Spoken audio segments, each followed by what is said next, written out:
Morristown resident asking his community to support migrant families as the Trump administration cracks down on illegal immigration. Pedro Reyes witnessed the aftermath of one of the largest ICE raids in East Tennessee.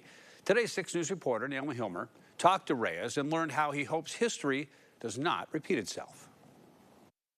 Morristown, East Tennessee, is one of the few places in this country that doesn't have to speculate of what's going to happen if an immigration raid happens. Pedro Reyes says he was in high school in 2018 when ICE raided a Bean Station meat processing facility where 97 Latino workers were detained without agents knowing their immigration status. I remembered that moment in April 2018 so clearly. I was in my speech and debate classroom and people's phones just started pinging as if text messages were coming in. He says those messages were alerting some students their parents had been detained. Nearly 7 years later, he says the impact can still be felt in his community. What we already went through damaged us for years. It harmed our economy, it harmed our people, and it harmed our kids. Immediately following the raid, Reyes says the community came together to support displaced families. In times that are hard and rough and that our people in our state have been directly impacted, we come together. We put everything aside. That's exactly what happened that day in April. Our community came together.